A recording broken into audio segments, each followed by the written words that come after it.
যোগাদ্দা বাংলার এক লৌকিক দেবী ও ৫১ পীঠের এক পীঠের দেবী। পূর্ব বর্ধমান জেলার মঙ্গলকোট ব্লকের নিকটে ক্ষীরগ্রাম নামক গ্রামে অবস্থিত দেবীর প্রাচীন মন্দির। পৌরাণিক কাহিনী অনুসারে এখানে সতীর ডান পায়ের আঙ্গুল পড়েছিল। শোনা যায় হরিদত্ত নামে এক রাজার সন্নিকট দেবীর আগমনে শুরু হয় পুজো।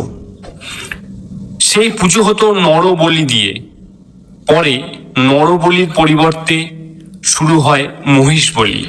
দেবীর মূর্তিটি কালো কোষ্ঠী পাথরের। দেবীর রূপ দশভুজা ও দেবী মহিষমর্দিনী। প্রাচীন যোগাদ্দা মূর্তিটি কোনোভাবে হারিয়ে গিয়েছিল। বর্ধমানের মহারাজা কীর্তিচন্দ্র এই গ্রামে যোগাদ্দার একটি মন্দির নির্মাণ করেন এবং সম্ভবত তারই আদেশে হারিয়ে যাওয়া মূর্তিটির অনুকরণে একটি দশভুজা মহিষমর্দিনী মূর্তি তৈরি করেন দাঁইহাটের বিখ্যাত প্রস্তর শিল্পী নবীনচন্দ্র ভাস্কর।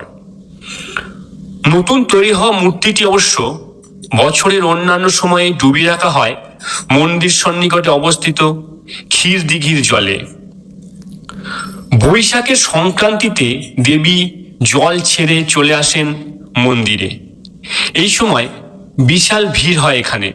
বৈশাখের সংক্রান্তিতে দেবীর আগমনে গ্রামে বসে মেলা।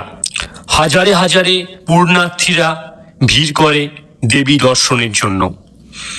কেবলমাত্র সংক্রান্তির দিনই ২৪ ঘন্টায় দেবীর দর্শন পাওয়া যায়।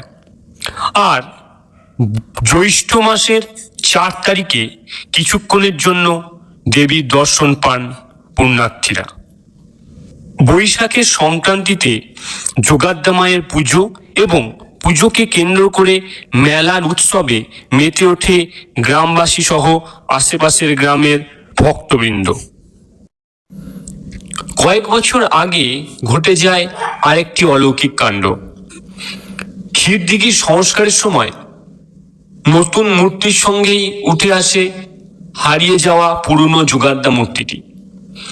মূর্তিটি ফেরত পাওয়ার আনন্দে আশেপাশের গ্রামের বাসিন্দাদের সাহায্যে গ্রামের মানুষ গড়ে তোলেন সম্পূর্ণ আলাদা একটি মন্দির। আর সেই মন্দিরেই প্রতিষ্ঠিত হয় ফিরে পাওয়া দেবী মূর্তি। ফলে বহিরাগতরা এখন গ্রামে গেলেই দর্শন পান দেবীর।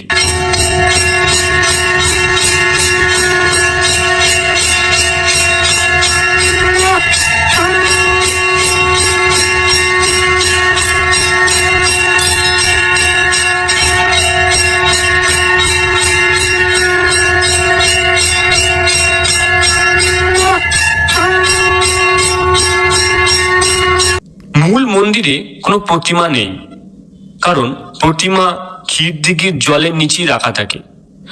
গর্ভগৃহে দেবীর বেদী আছে। এই বেদীতেই মায়ের নিত্য পূজা করা হয়। মাকে আমিষ ভোগ প্রদান করা হয়।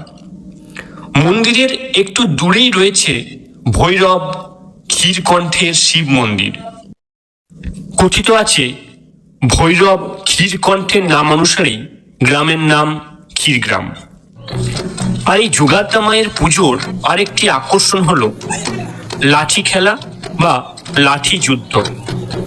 সেই রাজার আমল থেকেই চলে আসছে এই যুদ্ধ। এই যুদ্ধের প্রধান উদ্দেশ্য হচ্ছে যে মা যোগাদ্দার উপর প্রাধান্য কার বেশি। এই যুদ্ধ প্রধানত হয়েছিল সামন্ত, মল্ল, দত্ত, ডোম আর ব্রাহ্মণ সম্প্রদায়ের মধ্যে। ইতিহাসের এই ঘটনাটি স্মরণ করে আজও এই পরম্পরা চলে